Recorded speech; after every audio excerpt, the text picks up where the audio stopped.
अस्सलाम वालेकुम नाज़रीन, वन टन न्यूज़ के साथ मैं हूं आपका होस्ट अजमत जंजुआ। नाज़रीन, अगर बात करें हम पार्टियों की, तो तमाम पार्टियों का एक अपना रोल होता है, एक अपना किरदार होता है, एक अपना एम होता है कि जब वो इक़्तिदार के अंदर आए तो उन्होंने क्या करना है, क्या उनके मिशन होते हैं, क्या उनका मंशूर होता है। तो ऐसे ही आज हम एक पार्टी के प्रेसिडेंट के साथ मौजूद हैं जो पार्टी के सदर हैं। अगर बात करें हम पाकिस्तान पाक सरजमीन पार्टी की, पाक सरजमीन पार्टी जो है वो चेयरमैन मुस्तफ़ा कमाल साहब जो कराची में उन्होंने अपने पार्टी को लेके चल रहे हैं। तो कराची के अंदर उनकी जो हिकमत अमली चल रही है उस हवाले से हम पंजाब के अंदर उन्होंने जो उसके लिए प्रेसिडेंट जो है वो सदर जो मुंतखब किए हैं, किसी तारफ़ के मोहताज नहीं हैं। वो अपनी पार्टी के लिए, पार्टी से हट के भी जो इस मुल्क के लिए काम कर रहे हैं, बहुत अच्छा काम कर रहे हैं। तो अल्लाह पाक से दुआ भी हम करते हैं कि अल्लाह पाक उनको और हिम्मत दे इस तरह काम करने की। वो अभी जो इस वक्त पंजाब के अंदर एज अ सदर, एज अ प्रेसिडेंट जो है वो अपनी पार्टी को रिप्रेजेंट कर रहे हैं और पार्टी के लिए काम कर रहे हैं। तो उनके बारे में उनसे हम बात पूछेंगे, उनसे हम तमाम जो मंशूर हैं उनका, उन्हीं से हम जानेंगे कि वो किस तरह इस पार्टी को चला रहे हैं पंजाब के अंदर। नेक्स्ट जो अगर गवर्नमेंट आती है तो उसमें, या नेक्स्ट जो इलेक्शन होते हैं अगर गवर्नमेंट उनकी आती है तो उनका क्या मंशूर है, वो किस एजेंडे के ऊपर काम करेंगे। किसी तारफ का मोहताज नहीं है पाक सर जमीन पार्टी के सदर मलक मोहम्मद रईस साहब। तो उनसे हम बात करते हैं। अस्सलाम वालेकुम जी। बेसिकली हमारा जो 18 नुकाती एजेंडा है पाक सरजमीन पार्टी का, जनाब चेयरमैन सैयद मुस्तफ़ा कमाल पाक सरजमीन पार्टी के चेयरमैन है, और वो एक नहायत ही एक डेड ऑनेस्ट लीडर है इस मुल्क के, और गॉड गिफ्टेड है। हमें अल्लाह की तरफ से एक बहुत अजीम लीडर बना है जो हम लोग अभी तक पहचानने में बहुत देर लगा चुके हैं। जैसे कि आपको पता है हमारा 18 नुकाती एजेंडा है, उसमें फर्स्ट जो है लॉ एंड ऑर्डर की सिचुएशन को इम्प्रूव होना चाहिए, हमारा पानी का मसला है उसको हल होना चाहिए, हमारा बिजली का मसला है उसको भी हल होना चाहिए। फिर उसके अलावा जितने भी मामला छोटे बड़े दीगर वो सारे इश्यूज हैं, इसमें एग्रीकल्चर का इशू है। फिर उसके अलावा आप देखें कि एजुकेशन एक बहुत बड़ा हमारे मुल्क का अलमी है कि हमारे यहाँ एजुकेशन मुहैया गवर्नमेंट नहीं कर पा रही। उसकी बुनियादी वजह ये है कि जो भी लोग स्टडी करना चाहते हैं या बच्चों को पढ़ाना चाहते हैं, उस स्टडी का म्यार उस तरह से नहीं है। एक तो ये इशू है। दूसरा ये कि जितने भी स्कूल है, कॉलेजेस हैं, उनमें प्राइवेट जाएं तो वो बहुत कॉस्टली है। एजुकेशन को मेरे ख्याल में फ्री ऑफ कॉस्ट होना चाहिए इस मुल्क के लिए, सबसे बड़ी ये चीज़। फिर लॉ एंड ऑर्डर की सिचुएशन है, हॉस्पिटल्स के इशू हैं, मेडिसिन बहुत महंगी हो गई हैं, फिर डाइम का इशू है, बिजली है ही नहीं हमारे पास। अब इस वक्त आप देखें कि कराची में कितने दिनों महीनों से बिजली आ ही नहीं रही, 24-24 घंटे। इलेक्ट्रिसिटी का एक बहुत मेन मसला है पाकिस्तान के अंदर रहा है और चलते ही जा रहा है। इसके ऊपर कोई मतलब कोई इंप्लीमेंटेशन नहीं हो रही, कोई इसके ऊपर कोई वर्क नहीं हो रहा। खासकर जैसे आपने बात की कराची की, कराची के अंदर आपकी पार्टी बहुत एक्टिव है। उस हवाले से सिर्फ इतना बताएं पहले कि कराची के अंदर आपकी पार्टी जो है वो इलेक्ट्रिसिटी के हवाले से या कुछ इस तरह के कोई इकदाम अपनी तरफ से कर रहे हैं। देखिए, हमारी पार्टी ने, पाक सरजमीन पार्टी ने, जनाब सैयद मुस्तफ़ा कमाल चेयरमैन पाक सरजमीन पार्टी, उन्होंने के इलेक्ट्रिक के आगे जाके धरना दिया। इस बात को भी मेरे ख्याल में 1.5 साल होने वाला है। और उस के इलेक्ट्रिक जो हेड ऑफिस के आगे जब धरना दिया तो वो उस वक्त हमारे कारकुनान और ओहदेदारों की तादाद कारकुनान की लाखों में थी। और मैं कहता हूं कि पूरा पाकिस्तान का मीडिया उस वक्त, सिंध मीडिया पूरा उधर मौजूद था। वो आज नहीं, आज से 1.5 साल पुरानी बात है। और इस पे चेयरमैन सैयद मुस्तफ़ा कमाल ने एक्शन भी लिया कि के इलेक्ट्रिक जो है ये इस अदारे की, इसने अभी तक कोई ऐसा काम नहीं किया कि पब्लिक को रिलीफ मिलाओ। इसमें बिल्स इतने आते हैं, बिजली आ नहीं रही, उसके अलावा बिल इतने ज्यादा आ जाते हैं कि अफोर्डेबल करना बहुत मुश्किल है। फिर हमारा जो मंशूर आगे हम बताता चले, हमारे देखें कि उधर निकासी आब का एक इशू है पूरे कराची में। आजकल जैसे कि इन दिनों आपको पता है बारिशें हुई हैं बहुत ज्यादा। लाहौर का भी बड़ा मसला है ये। जी, लाहौर में भी निकासी, आप जो अंदरून शहर आप जाएंगे तो वहां भी पानी खड़ा है। और ये पूरे मेरे ख्याल में ओवरऑल पूरे पाकिस्तान का इशू बना हुआ है कि पानी का निकासी आपका अभी तक निजाम बना ही नहीं सके। ये पाकिस्तान में आज तक नहीं बन सका, निकासी आपका नहीं आज तक बन सका इस मुल्क में पानी का निजाम के, पानी ड्रेन अच्छे बने हो नहीं बने। फिर उसके अलावा आप देखेंगे अब इन्होंने 7 और 10% जो मेडिसिन के रेट्स बढ़ाए हैं। आप उसमें sugar high, blood pressure, sugar की जो भी मेडिसिन है वो 7 to 10% इन्होंने जो प्राइसेस बढ़ाई हैं, इंक्रीज की हैं। मैं जनाब वजीर आजम इमरान खान से मेरा मुतालबा है कि आप ये देखें कि इस वक्त हालत ये है कि लोगों के पास खाने को नहीं है, आपने मेडिसिन के रेट्स बढ़ाए, ये चीजें। फिर हमारे जो मंशूर आगे आपने देखा एक पूरी एक बड़ी लिस्ट है, 18 नुकाती एजेंडा है हमारा, जिसपे हमारा मंशूर है। उसमें सर आपका एक मंशूर ये भी था कि पंजाब पुलिस जो है हमारी पुलिस, इसके बारे में क्या कहना चाहेंगे? जी, मैं ये कहना चाहूंगा हमारा 18 नुकाती एजेंडा है, उसमें Punjab police law and order की सिचुएशन है हमारे यहाँ बहुत खराब है।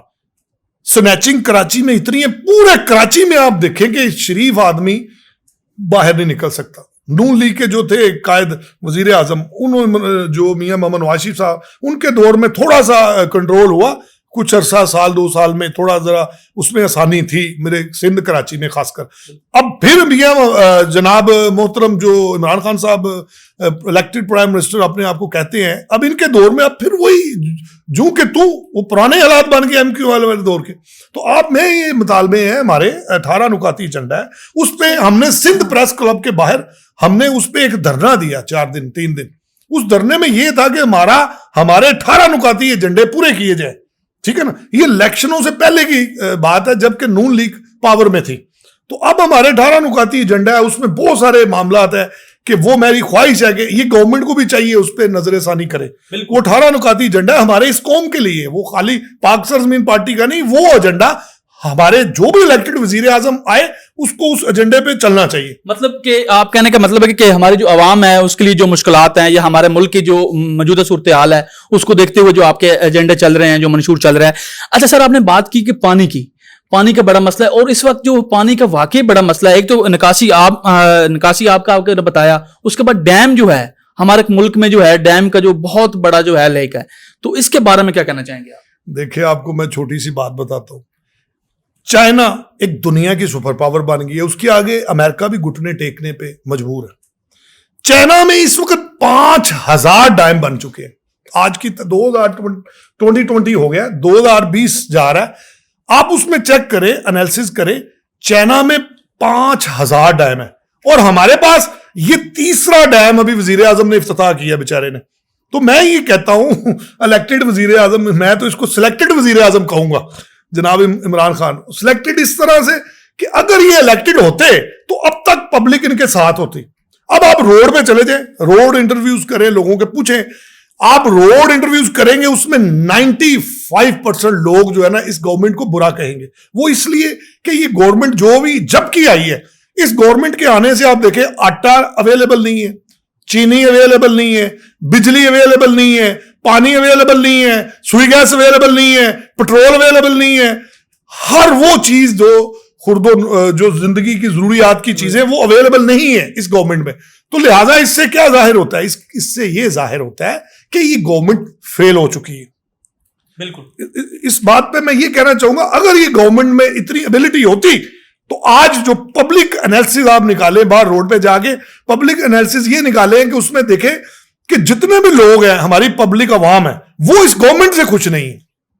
बिल्कुल सर, इस तरह है कि हमारी जो पब्लिक है, क्योंकि जो इनका मंशूर था, जो इनका पार्टी में आने का जो मेन एम था वो यही था कि हम महंगाई को कंट्रोल करेंगे, हम करोड़ों नौकरियां देंगे, बहुत से एजेंडे थे इनके, लेकिन उसके ऊपर कोई इंप्लीमेंटेशन नहीं हो रही, कोई नौकरियां नहीं मिल रही, कुछ भी नहीं हो रहा इस तरह।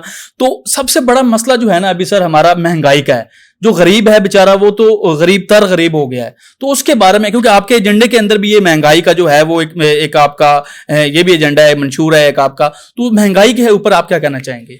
देखिए, पीटीआई गवर्नमेंट में आई, गवर्नमेंट से आने से पहले इन्होंने बड़े बड़े दावे किए कि हम चांद से सितारे तोड़ लाएंगे, हम ये कर देंगे, हम डैम बनाएंगे, बिजली फराहम करेंगे इस मुल्क के अंदर, लॉ एंड ऑर्डर की सिचुएशन को ठीक किया जाएगा, पुलिस को ठीक किया जाएगा, पंजाब पुलिस। मैं आपको छोटी सी मिसाल देता हूं। जब पिछली गवर्नमेंट थी तो कोई भी काम रिश्वत देते थे, 5000 रुपया देते थे। अब इमरान खान के दौर में, मैं इस पे चैलेंज करता हूं इस गवर्नमेंट को, तब अगर 5000 लगता था तो आज वही काम जो है 2.5 लाख 3 लाख में रिश्वत में होता है। इसमें ये फिर उसके अलावा इमरान खान ने यू टर्न इतने लिए, पहले इन्होंने कंटेनर पे खड़े होके धरने दिए और इन्होंने कहा कि जी बिजली के बिल नहीं देने, जब बिजली के बिल ज्यादा आते हैं तो इसका मतलब वजीर आजम चोर होता है। इलेक्टेड वजीर आजम जो होता है उसके मौजूदगी में ऐसे नहीं होता। जब कोई भी चीज महंगाई बढ़ती है तो समझ लें कि आपका जो वजीर आजम वो चोर है। इमरान खान साहब ने जो फरमाया इलेक्शनों से पहले कि ये होगा वो होगा, वजीर आला ये करेगा वैसे करेगा, अभी उनमें से एक भी चीज ये पूरी नहीं कर पाए और पब्लिक इनसे बिल्कुल खफा होगी।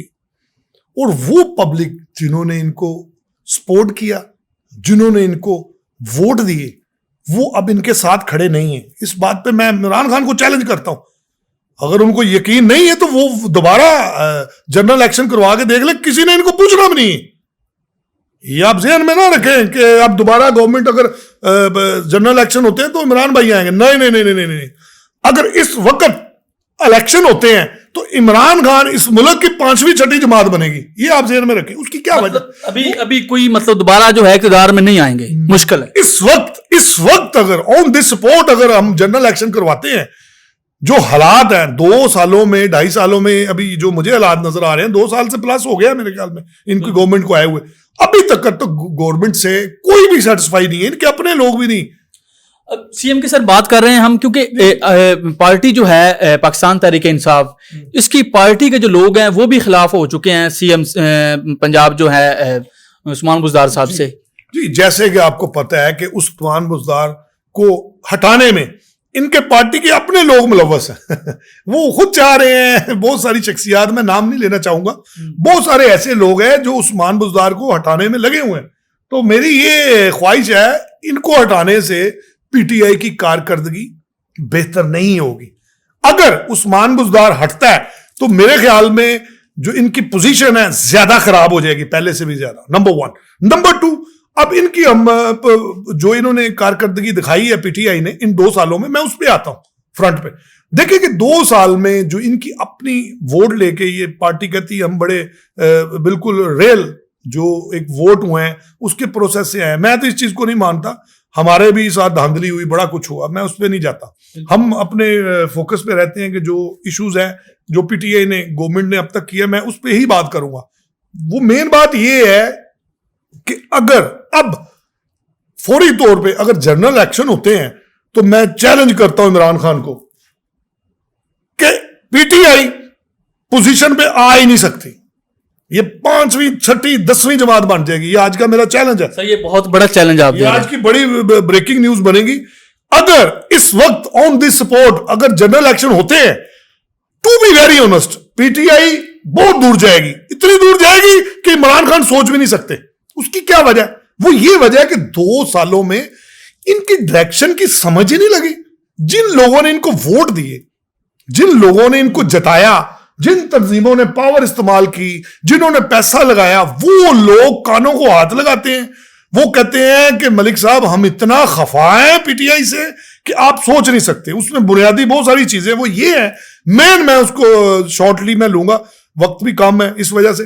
वो ये कहते हैं कि जो इन्होंने कमिटमेंट की थी पब्लिक से, ओहदादरान से, या जितने भी हमारे तंजीमी लोग हैं सबसे, वो उनके अपने ओहदादरान अभी तक पीटीआई से खुश नहीं है।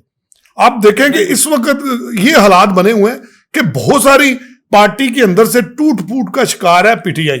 अब जैसे कि जहांगीर तरीन, उसने पैसा लगाया, एटीएम मशीन उसको कहा जाता था जहांगीर तरीन को, फिर वो चीनी चोर है, आटा चोर, पता नहीं कहां उसके इश्यूज हैं। उसको वो आप देखें कि इलेक्शन कमीशन से नाअहल हो चुका है।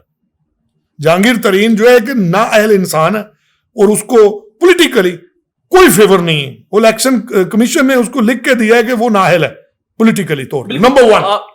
उसके नंबर 2 आप देखें कि गवर्नमेंट में जितने भी मीटिंग्स इजलास गवर्नमेंट लेवल पे होते हैं उसको साथ बैठाया जाता है, उससे मशवरे लिए जाते हैं। ये भी इनलीगल है, बहुत बड़ी इनलीगल एक्टिविटी। नंबर 1। नंबर 2, जब चीनी का इशू बना तो उसने 100 अरब से ज्यादा करप्शन की, उस बंदे ने 100 अरब से ज्यादा करप्शन करके, और वो अब मुल्क से फरार हो गया। उसको पूछने वाला कोई नहीं।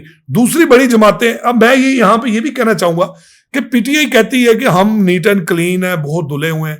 अब दूसरी जमातों को ये बुरा भला कह रहे हैं। अब मुझे ये बताए पीटीआई के जो चेयरमैन, जो करता धरता इमरान खान साहब, इलेक्टेड वजीर आजम भी कहते हैं अपने आप को, जो इनके अंदर जो इनकी कैबिनेट में लोग हैं दोहरी शरीयत रखते हैं, उनमें करप्ट गुजरा है, करप्ट एमपीए, करप्ट एमएनए, बहुत सारे ऐसे नाम है, मैं जानता हूं लोगों को जो करप्ट है। जो अभी तो पिछले दिनों तो उनके नाम भी सामने आ गए हैं जो दोहरी शौरियत वाले थे, क्योंकि खान साहब ने खुद कहा था कि जो दोहरी शौरियत रखते हैं तो वो मेरी पार्टी में नहीं रह सकते। तो लेकिन अभी नाम कुछ लोगों के सामने भी आ गए हैं। देखिए ये बातें करनी होती हैं, बात हम करेंगे प्रैक्टिकल, दलाइल से बात होनी चाहिए। जब तक आप कोई भी, अब कोर्ट में भी केस चलता है, जब तक दलाइल नहीं होते आप जीत नहीं सकते। अब ये हम इस वक्त यहां पे पहुंचे हैं कि गवर्नमेंट ने कहा था, इलेक्टेड गवर्नमेंट, ये जो इमरान खान साहब ने कहा था हमें वोट दें, हमें वोट कास्ट करें, हम नया पाकिस्तान बनाएंगे, हम पाकिस्तान नया बनाएंगे। मुझे ये बताएं 2 सालों में कहां नया पाकिस्तान बना? वो प्रोजेक्ट जो पुरानी गवर्नमेंट के थे, नवाज शरीफ के दौर के, उन्हीं प्रोजेक्ट्स को तख्तियां लगा के बंद कर दिया, कुछ को तख्तियां लगा के उसको जो ओपनिंग की, कुछों के कुछ जो है दीगर जो उनके जो थे बहुत सारे, जिसे कहते हैं हम, जितने भी उनके मामला थे, नाम जो रखे थे वो चेंज करके सारा कुछ उन्होंने अपनी पार्टी के जो है वो नाम से रिलेटेड कर दिया उनको। जो भी पीएमएलएन की गवर्नमेंट ने जितने भी जो प्लान किए थे, जो भी उन्होंने एक इंफ्रास्ट्रक्चर बनाने का एक प्लान किया, जैसे डैम वाला, डैम भी उनका शुरू किया हुआ है, रोड इंफ्रास्ट्रक्चर, उसके अलावा जितने भी बड़े प्रोजेक्ट्स थे, जितने भी प्रोजेक्ट्स थे वो नून लीग ने बनाए थे, उनको आते ही इन्होंने बंद कर दिया। नंबर 1, उनको प्रोजेक्ट्स को बंद किया। पहले उनको देखना चाहिए क्या वो ठीक थे, सारे प्रोजेक्ट बंद कर दिए और अब तक 2 सालों में इन्होंने कुछ नहीं किया। अब ये पब्लिक यहां तक पहुंची है कि पब्लिक इस वक्त जो है ना वो बिल्कुल फेडअप हो चुकी है। पब्लिक अब तक पीटीआई को फेल कर चुकी है। आप देखें, सर्वे करें, पूरे पाकिस्तान का सर्वे करें, मैं पब्लिक अब खिलाफ हो चुकी है। मैं पूरे मीडिया को चैलेंज करता हूं, मैं इलेक्ट्रॉनिक मीडिया को चैलेंज करता हूं, मैं प्रिंट मीडिया को चैलेंज करता हूं, मैं सोशल मीडिया को चैलेंज करता हूं। आप जाएं पूरे पाकिस्तान में सर्वे करें, कमेंट्स ले, ये पीटीआई गवर्नमेंट फेल हो चुकी है। अब तक ये फेल हो चुकी। अब आगे अगर इमरान खान साहब अगर चाहते हैं कि वो अपनी पार्टी को मजबूत करना चाहते हैं तो वो कोई प्रैक्टिकल काम करके दिखाएं। मतलब प्रैक्टिकली अभी तक कोई काम नहीं हुआ पब्लिक के लिए। बिल्कुल सर, आपने बात ठीक की है, लेकिन मुझे ये बताएं कि तमाम पार्टीज की, आपने पार्टीज की बात कर रहे थे अभी तहरीक इंसाफ की, तो कौन सी ऐसी पार्टी है जिसके साथ आप देना चाहेंगे, या आप समझते हैं कि वो जब पार्टी इक्तदार में आई, जब वो हुकूमत उसने संभाली पाकिस्तान की, उसने जब इक्तदार को संभाला तो वो बेहतर रही है, तो अभी भी आप मतलब समझते हो कि अगर वो पार्टी आ जाए तो कुछ बेहतर हो? जैसे ना कभी आपने नून लीग की बात करते हुए थे कि नून लीग के प्रोजेक्ट थे ऐसा जिन्होंने दूसरा पीटीआई ने उनको आगे रन अप किया, आगे चलाया उसको, तो आप क्या समझते हैं कौन सी पार्टी बेहतर है? मेरे ख्याल में देखे 72 साल तारीख में मुझे आज तक कोई ऐसी पार्टी नहीं नजर आई। मैं आपको बताता चलूं, हमारे पाकिस्तान का अलमिया 72, 73, 74 साल, मेरे ख्याल 72 साल से ज्यादा अरसा हो गया पाकिस्तान को बने हुए। कोई ऐसी पार्टी नहीं आई जिसने कि पूरे पाकिस्तान को मुत्तहिद होके एजेंडा और उसको पाकिस्तान को लेके चले हों। इस मुल्क का अलमिया है, कोई भी लीडर आता है, अगर सिंधी लीडर है जैसे कि जुल्फकार अली भुट्टो शहीद आए, अगर वो पावर में आए तो उन्होंने क्या किया, सिंधी कार्ड खेला। अगर इसी तरह असफर यार वली के वालिद साहब आए, उन्होंने भी पख्तून कार्ड खेला। फिर आगे आ जाए, महाजर आए, अल्ताफ हुसैन आया गद्दारे वतन, उसने महाजर कार्ड खेला। मियां मोहम्मद नवाज शरीफ साहब आए, उन्होंने पंजाबी कार्ड खेला। इसी तरह आप देखें कि इमरान खान साहब आए हैं, उन्होंने भी, आपने नोट किया है कि उन्होंने भी पख्तून कार्ड खेला। तो मैं कहता हूं कि सैयद मुस्तफा कमाल इस वक्त एक बहुत अच्छे लीडर है और इस मुल्क को इस वक्त जो है वो मुस्तफा कमाल जैसे लीडर की जरूरत है। अगर ये चीज नहीं होती तो आप देखें ना मुल्क कहां खड़ा है। आप देखें इस मुल्क में ना चीनी है ना आटा है, ना पेट्रोल का अवेलेबल है। अभी आप देखें कि टैंकर ऑयल की जो थी उसकी वो बड़ी मुश्किल से उन्होंने सेटल डाउन करके जो वो टैंकर यूनियन को उनको चलाया दोबारा। फिर आटा बुरान है, चीनी बुरान है, पेट्रोलियम बुरान है, फिर सुई गैस का बुरान बहुत बड़ा है हमारे मुल्क में। वो सर्दियां होती है तो नजर ही नहीं आती। बिल्कुल सर, पेट्रोल की हमने बात की तो वो ये पिछले दिनों भी बड़ा मसला था हमारा पेट्रोल का। तो इसी पे ऊपर बात हम करेंगे छोटी सी ब्रेक के बाद। दोबारा आपकी खिदमत में हाजिर होता हूँ, stay with us. MJ 512 mobile accessories company, हमारे यहाँ होलसेल पर मोबाइल एक्सेसरीज दस्तयाब हैं। हर किस्म के charger, hand free, data cable, USB, card reader दस्तयाब हैं।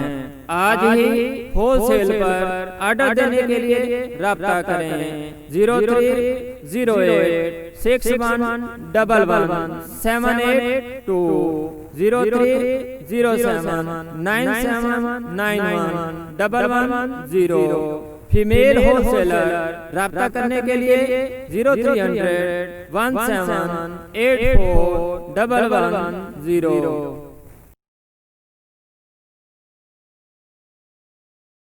जी वेलकम बैक। अच्छा सर, पिछले दिनों मंदिर की बात हो रही थी कि इस्लामाबाद में मंदिर बनने जा रहा है, तो उसके ऊपर आप क्या कहना चाहेंगे? देखें, इस पे तो ये आलम इस्लाम को इकट्ठा होना चाहिए। इश्यूज बने हुए हैं हमारे आलम इस्लाम पूरी दुनिया में, मुसलमानों को अफगानिस्तान में इशू हैं, ईरान में इशू, इराक में इशू, अफगानिस्तान में कितने इशू हैं, फिर उसके अलावा फलस्तीन में इशू हैं, फिर जम्मू कश्मीर में इशू हैं। जब इतने पूरी दुनिया में आलम इस्लाम में मुसलमानों के साथ जो है ज्यादतियां हो रही हैं, वहां पे अब आप ये गवर्नमेंट चाह रही है कि एक और बड़ा इशू बनाना चाह रही है आलम इस्लाम में कि इस्लामाबाद में मंदिर जो है उसको इंप्लीमेंट कर रहे हैं, ये बना रहे हैं। मेरे ख्याल में इससे बड़ी क्या इनकी बदकिस्मती है कि इस वक्त में, ये वक्त ही नहीं और होना भी नहीं चाहिए कभी कि हमारे पाकिस्तान में नए मंदिर बने। ये चीजें नहीं होनी चाहिए। बिल्कुल, ये अल्लाह का अजाब आ जाएगा इस गवर्नमेंट में। ये मैं इनको वार्न कर रहा हूं। अगर ये अभी भी ना सुधरे तो नून लीग से बदतर हालत होगी पीटीआई के लोगों की। ये मैं आज चैलेंज करता हूं। देख ले इमरान खान, नवाज शरीफ का क्या हाल हुआ है। तो मैं ये मुझे ये भी लगता है कि इमरान खान का नवाज शरीफ से भी बदतर हाल हो सकता है अगर अभी भी ये ना सुधरे। मेरे ख्याल में मैं इसको टोटली कंडम करता हूं। मंदिर नहीं बनना चाहिए, नहीं बनना चाहिए, बिल्कुल मंदिर नहीं बनना चाहिए। अच्छा सर, आप पाकिस्तान पाक सरजमीन पार्टी की बात करें तो आप इसके फाउंडर में से भी हैं, तो क्या कहना चाहेंगे इस पार्टी के बारे में? मतलब कि आप पार्टी को जब से स्टार्ट जब हुआ उस वक्त से अभी तक साथ हैं आप, तो थोड़ा सा इस पार्टी का मिशन बता दें आप। देखें जी, जब चेयरमैन सैयद मुस्तफा कमाल दुबई से तशरीफ लाए और वो कराची आए, उनके जहन में था वो कफन बांध के आए और उन्होंने अनीस कायम खानी को चूज किया। आज जब पार्टी हमारी उस 2016 में पार्टी बनी, उसमें मुस्तफा कमाल और अनीस कायम खानी सदरन पाकिस्तान पाक सरजमीन पार्टी, इन्होंने मिलके और कुछ साथी जो मौके पे मौजूद थे, उन्होंने मिलके इस पार्टी को बुनियाद को रखा। मैं उस वक्त मुल्क से बाहर था, लेकिन मैं भी उस वक्त इस चीज को ऑन करता हूं कि पाक सरजमीन पार्टी एक सही जमात है। इसमें अकलियतों को लेके नहीं इसको जाया जाता। इसमें अकलियतों को, जितनी भी अकलियत है सारी इस पार्टी में शामिल है। ये 10, 15, 20 लोगों की जमात थी। उससे पहले 2 लोगों की जमात थी, अनीस कायम खानी और चेयरमैन सैयद मुस्तफा कमाल। और आज 2020 में आप देखें लाखों करोड़ों लोगों की ये जमात बन चुकी है। आपने हमारा कराची के जलसे देखे, हमारे वुमेन्स विंग के जलसे देखे, उससे पहले दीगर दूसरे जलसे देखे, आपने मिलियंस मार्च देखा, आपने सिंध में हमारे press club, Sindh press club में हमारा एहतजाज देखा, के इलेक्ट्रिक का एहतजाज देखा, मिलियंस मार्च। उसके अलावा जो भी इशूज थे सिंध के, कराची के, मेरे चेयरमैन ने उसको पूरा पब्लिक में शेयर किया, पब्लिक में बताया, इलेक्ट्रॉनिक मीडिया को बताया, प्रिंट मीडिया को बताया, सोशल मीडिया को बताया। तो ये डेड ऑनेस्ट होने की एक निशानी है कि 4-6 लोगों के बनने वाली जमात आज पूरी दुनिया में करोड़ों लाखों लोगों की जमात बन चुकी है। और इस वक्त मेरे ख्याल में पाक सरजमीन पार्टी सिंध की बड़ी जमात बन चुकी है, अल्हम्दुलिल्लाह। बहुत अच्छी बात है सर। अच्छा सर, ये बताएं कि जो मौजूदा सूरत हाल है पाकिस्तान के अंदर, जितने भी सरकारी ओहदेदारान हैं, तो जब वो अपने ओहदे पर आते हैं, आप क्या समझते हैं कि वो मेरिट पर आ रहे होते हैं या इसके पीछे क्या हिकमत अमली होती है? मैं कहता हूं कि इस गवर्नमेंट में और इस गवर्नमेंट से पहले और उससे पहले और उससे पहले जितनी भी गवर्नमेंटें आई हैं, मुझे नहीं लगता किसी भी गवर्नमेंट ने मेरिट पे भर्तियां की हों। अगर नून लीग आई है तो उसने अपने लोगों को भर्ती की है, चपड़ासियों को और जितने पटवारियों को, बदमाशों को, गुंडों को, गुल्लू बट्टों को और इन लोगों को भर्ती किया। उसके बाद पीटीआई आई, इन्होंने पख्तूनों को प्रमोट किया, अपने लोगों को प्रमोट किया। अब आप देखें टीवी पे स्लाइड चल रही थी आजकल कि बहुत सारी दोहरी शरीयत रखने वाले लोग, उनको इन्होंने रखा। तो मेरे ख्याल में ये देखें आप कि दोहरी शरीयत रखने वाले लोगों को इनको ओहदे देने नहीं चाहिए। ये एक बहुत बड़ी इन इम्प्लीमेंट, ये इस चीज को होना ही नहीं चाहिए। ये बहुत ज्यादा जो है ना, मतलब मेन जो इशू है हमारा जो मुल्क है, एक तो मेरिट नहीं होता, दूसरा करप्शन जो है वो रिश्वत देकर एक जो है वो ये मामला चल रहे होते हैं पाकिस्तान में। देखिए ये बात मैं यहाँ पे इस बात को मैं इस तरह करने चाहूंगा, मैं अपनी तरह से इस बात को लेता हूं। जब तक कोई भी गवर्नमेंट, इलेक्टेड गवर्नमेंट ईमानदार, डेड ऑनेस्ट गवर्नमेंट नहीं होगी ना, तब तक अदारों में ये भर्तियां होती रहेंगी और मेरिट की खिलाफ वर्जी होती रहेगी तब तक। आप ये देखें कि पीटीआई ने इतने नारे लगाए, इतने इन्होंने पता नहीं क्या क्या कहा, सारा जितने लीडर जितने सब लोगों को बुरा कह दिया, चोर हैं, डाकू हैं, इन्होंने मनी लॉन्ड्रिंग की, इन्होंने पैसा भेजा, इन्होंने जायदादें बनाई, इंडस्ट्रियां बनाई, हराम कमाया, चोरी की, डकैतियां की। मेरा ये सवाल है आज का प्लेटफॉर्म से 110 न्यूज के वाले से कि मुझे ये बताएं कि जो पीटीआई है इसमें कितने बड़े डाकू हैं, इसकी जरा लिस्ट तैयार करें और इसमें देखें कि नैब से कितने मतलूब है, मैं नाम नहीं लूंगा, आप इसमें देखें कि कितने लोग पीटीआई में जो करप्ट है, जिन पे एलिगेशन लग चुका है, साबित हो चुका है और नैब उसके पीछे लगी हुई है। पहले तो आप ये लिस्ट निकालें, चेक करें उस पर, फिर उसके बाद अब दूसरा ये है कि पीटीआई जब से आई है 2 साल हो गए, इन्होंने कोई ऐसा काम ही नहीं किया कि जिससे आगे इनको जो है ना लोग लाइक करें। पब्लिक में जाएंगे आपको बिल्कुल पुरसाने हाल है, गवर्नमेंट ने कोई ऐसा काम नहीं किया। अब ये इनके पास मौका है, अगर अभी भी ये नहीं सुधरे तो मुझे लगता है आखिर में मैं यही कहूंगा कि पीटीआई का मियां मोहम्मद नवाज शरीफ से बदतर हाल होगा। ठीक हो गया। अच्छा सर, आपकी पार्टी अगर बात करें पाक सर जमीन की बात करें हम, तो कराची के अंदर काफी एक्टिव है, मुस्तफा कमाल साहब जो हैं वो काफी एक्टिव हैं वहां पे, और पंजाब की जो सदारत है, पंजाब की सदारत उन्होंने आपको सौंपी हुई है और आप उसको लीड कर रहे हैं। तो अभी आपने क्या हल्लाह अमल जो है इसका बनाया है, क्योंकि आगे जो कमिंग इलेक्शन है उसके हवाले से अभी आपका क्या मिशन है, आप क्या करने जा रहे हैं? देखें, बात यह है कि मैं अल्लाह ताला का शुक्र अदा करता हूं, अल्हम्दुलिल्लाह अल्हम्दुलिल्लाह।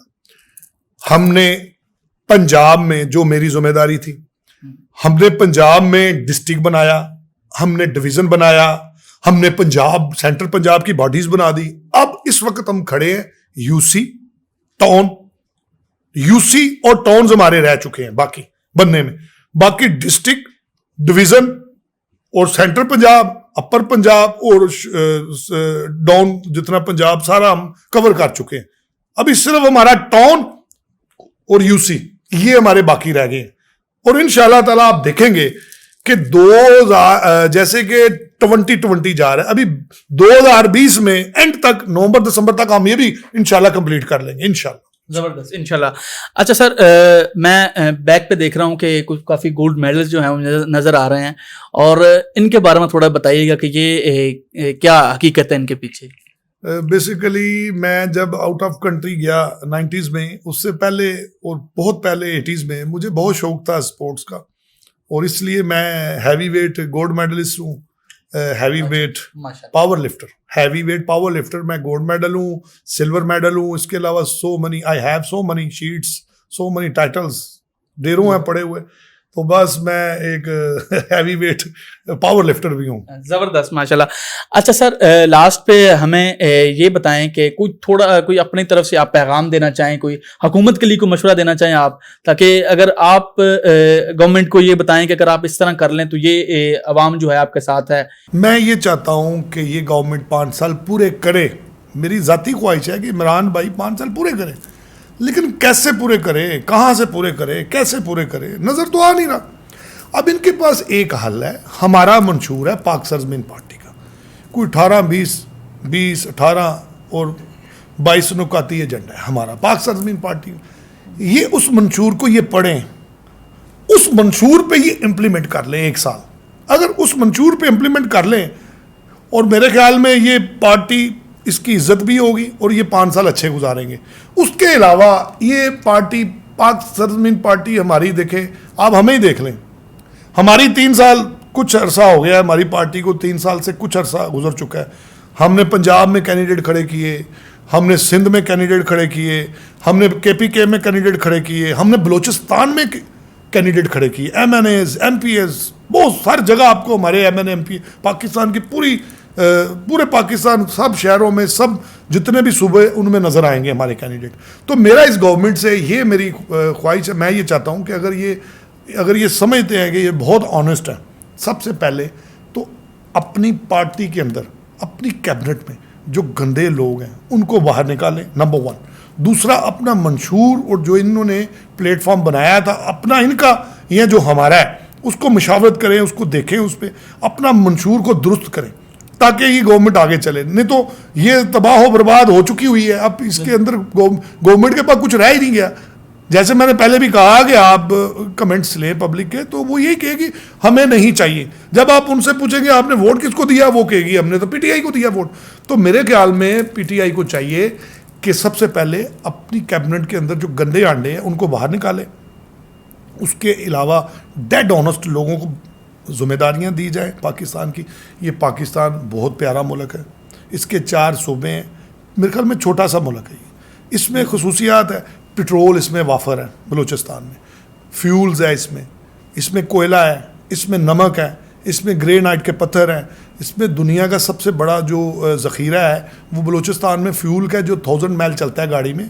दुनिया में हमने देखा 5-6 हज़ार 10 हज़ार चलता है ऑयल, लेकिन ऐसे नहरें और ज़मीन के नीचे बलूचिस्तान में आप देखें कि वो 1000 माइल चलेगा, 1 लाख किलोमीटर वो ऑयल पाया जाता है बलूचिस्तान में। तो सबसे पहले मेरे ख्याल में एंड में मैं यही कहूँगा कि गवर्नमेंट को चाहिए फौरी तौर पे अपने बर्तियाँ जो इनलीगल लोग हैं, जो क्रिमिनल हैं, जो करप्ट लोग हैं, उनको अपनी पार्टी से बाहर निकाले और जो अपना मंशूर है उसके मंशूर के ऊपर चले, जो इन्होंने कौम से वादे किए हैं और जो उनको निभाने की कोशिश करें, और पूरी तरह जो इन्होंने कौम से वादे किए उनको पूरा करें ना।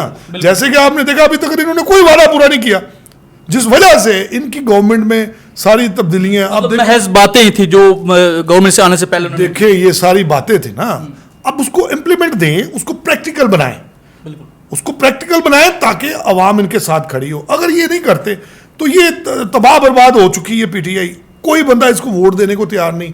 इनके जितने भी आप देखें कि इस वक्त जितने भी ओहदेदारान हैं वो सारे करप्ट हैं, अक्सरियत करप्ट है, सारे नायबज़द हैं, सब लोग नायबज़द हैं। सबसे पहले इनको चाहिए अपना किबला दुरुस्त करें।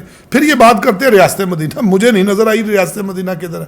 ये रियासत मदीना तौबा नौज़बिल्ला, इसको रियासत मदीना नहीं कहा जाता, ये तबाही बर्बादी है इस मुल्क की। और अगर इसी तरह ही 2 साल जो गुजरे हैं, अगर इसी तरह ही और आगे साल गुजरे तो मुझे लगता है ये पाकिस्तानी ये लोग भेज देंगे। अभी पीआईए का हाल देख लें आप, पीआईए इनकी गवर्नमेंट में पार्लियामेंट में इन्होंने खड़े होकर कहा जी कि पीआईए के पायलट्स इतने जो हैं वो उनके जाली लाइसेंस। बिल्कुल, पहली तो बात यह है कि इनको हवा में बात करनी नहीं थी चाहिए, जब तक इन्वेस्टिगेशन नहीं आती इनको कहने की जरूरत नहीं। अब ये तहकीक हुई है कि वो कहते हैं, अब जो लेटेस्ट रिपोर्ट आई उसमें कहते हैं कोई भी जाली भर्तियां नहीं है, सारे लीगल है, सारे लीगल लाइसेंस है पीआईए के। मैं ये कहना चाहता हूं कि आपने क्यों ये लफ्ज़ बोला कि ये पीआईए के जितने पायलट है सारे जाली लाइसेंस हैं इनके। 35-40 लोगों को इन्होंने 35-40 लोगों को कहा कि जाली लाइसेंस है। जब आपने पार्लियामेंट में खड़े होकर कहा कि जाली लाइसेंस है, वजीर हवाबाजी ने कहा, तो आप सोचें कि इथियोपिया जो दुनिया के सबसे हल्का कंट्री है, जिसको कोई जाना नहीं पसंद करता, इथियोपिया एयरलाइन पे कोई नहीं बैठना पसंद करता, इथियोपिया ने भी कहा कि हमारी परवाज़ों में पीआईए बिल्कुल ना आए। फिर और दीगर मुल्कों ने कहा कि पीआईए हमारे इधर मुल्क में जो भी है टेक ऑफ ना लैंडिंग करे ना टेक ऑफ करे, उसको उन्होंने पीआईए को ब्लैक लिस्ट किया। ये कितनी बड़ी इनकी नाअहली है कि आपके सामने आपने मीडिया में, इलेक्ट्रॉनिक मीडिया, सोशल मीडिया ने देखा कि कितनी बड़ी नाअहली है इस गवर्नमेंट की कि पीआईए को इनको पार्लियामेंट में कहने की क्या जरूरत थी कि जी हमारे पीआईए के जितने पायलट हैं वो नाअहल हैं और वो जाली लाइसेंस उनके पास है। उसकी वजह से हमारी कितनी पूरी दुनिया में बदनामी हुई, आप सोच नहीं सकते। फिर ये चीजें, अब ये बात करते हैं इम्प्लीमेंट की। इम्प्लीमेंट इन्होंने कुछ नहीं किया। सबसे पहले ये आटा मुहैया करे, चीनी मुहैया करे, पेट्रोल मुहैया करे, गैस मुहैया करे, पानी पीने का पानी उसको मुहैया करे और सीवरेज को मुहैया करे, लॉ एंड ऑर्डर की सिचुएशन, एजुकेशन का निज़ाम अच्छा हो। एजुकेशन का निज़ाम आपने देखा, अभी हमारा जो स्टॉक एक्सचेंज पे हमला हुआ पिछले दिनों, और ये कहते हैं कि हम कामयाब गए हैं। मेरे ख्याल में 3 लोग शहीद हुए हैं हमारे, कोई कामयाब नहीं गए, घाटे में रहे हैं ये। इनको चाहिए लॉ एंड ऑर्डर की सिचुएशन को सही करे, महंगाई पे कंट्रोल करे। सबसे बड़ा इस मुल्क की तबाही और बर्बादी वो महंगाई है। इस वक्त इस मुल्क के लिए और इस गवर्नमेंट के लिए सबसे बड़ी तबाही बर्बादी वो महंगाई है। अगर ये महंगाई पे कंट्रोल नहीं करते तो मुझे नहीं लगता कि ये 2020 ये पूरा कर पाएंगे।